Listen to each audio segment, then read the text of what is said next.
नमस्कार दोस्तों। देश भर में भगवान महाकाल के 12 ज्योतिर्लिंग हैं।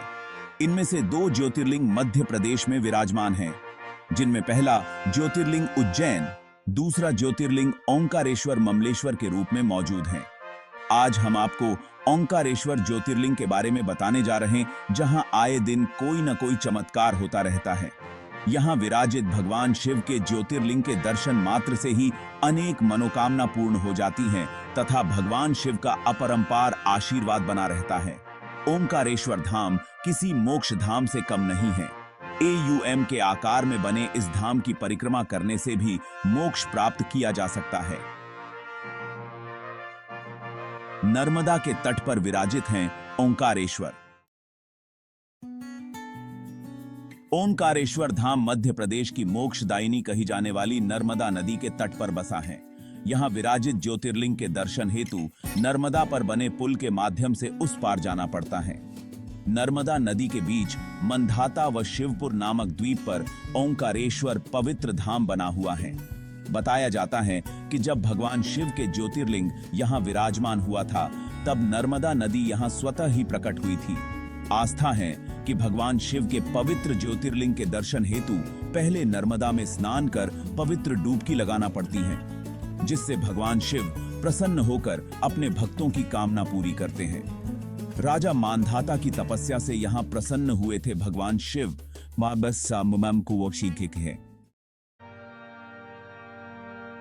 ओंकारेश्वर पवित्र धाम को लेकर कई प्रकार की कथाएं प्रचलित हैं। बताया जाता है कि ओंकारेश्वर धाम मंधाता द्वीप पर स्थित है। मंधाता द्वीप के राजा मांधाता ने यहाँ पर्वत पर घोर तपस्या की थी, जिससे प्रसन्न हुए भगवान शिव से राजा ने वरदान स्वरूप यही निवास करने का वरदान मांगा। जिसके बाद भगवान ने राजा के वचन अनुसार यहाँ पवित्र ज्योतिर्लिंग के रूप में भगवान शिव विराजमान हुए एवं राजा के राज्य में रहने वाली हर जनता की सुरक्षा एवं रक्षा भगवान शिव स्वयं करते रहे। प्राचीन कथाओं के अनुसार ओंकारेश्वर को तीर्थ नगरी ओंकार मांधाता के नाम से भी प्राचीन समय में जाना जाता था, इसलिए इस तीर्थ का नाम है ओंकारेश्वर।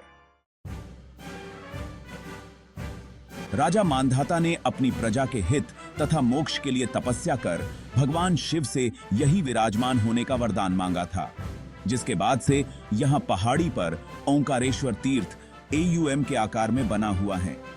AUM शब्द का उच्चारण सर्वप्रथम सृष्टिकर्ता विधाता के मुख से हुआ तथा वेद का पाठ उच्चारण किए बिना नहीं होता है, इसलिए इस तीर्थ का नाम ओंकारेश्वर है। आस्था है कि AUM आकार से बने तीर्थ की परिक्रमा करने पर अत्यंत लाभदायक फल तथा मोक्ष की प्राप्ति होती है। बाइक है।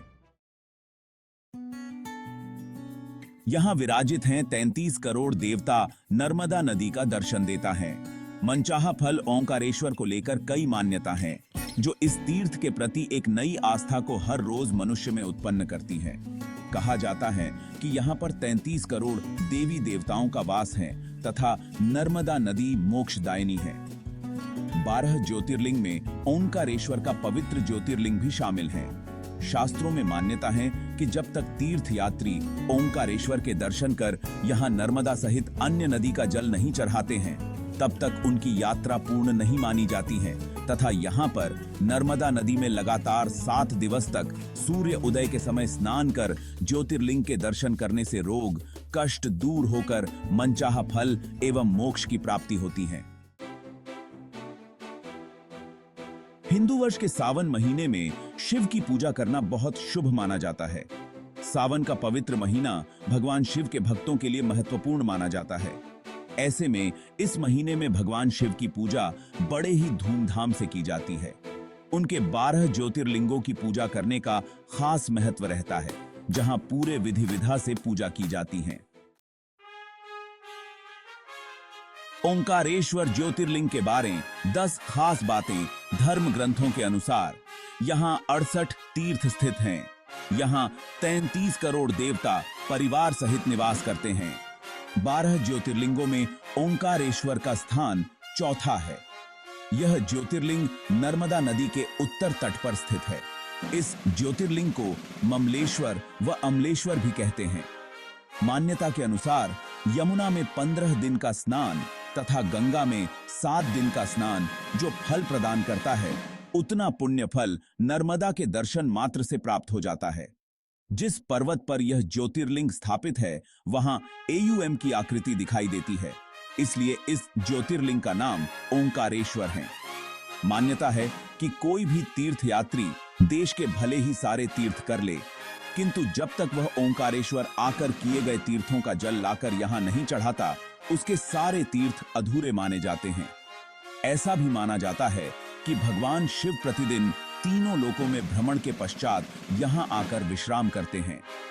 यहां प्रतिदिन भगवान शिव जी की विशेष शयन व्यवस्था एवं आरती की जाती है और शयन दर्शन होते हैं। रात को आरती के बाद कोई भी मंदिर में प्रवेश नहीं कर सकता। हर रात्रि शयन आरती के बाद महादेव के सामने चौसर और पासा रखा जाता है। सुबह जब मंदिर के कपाट खोले जाते हैं तो पासा उल्टा पड़ा हुआ मिलता है। वहीं ओंकारेश्वर मंदिर में भगवान शिव की एक गुप्त आरती की जाती है, जहां पुजारी के अलावा कोई भी गर्भगृह में प्रवेश नहीं कर सकता है।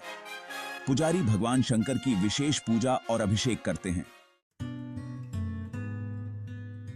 दोस्तों, आपको ये वीडियो कैसी लगी?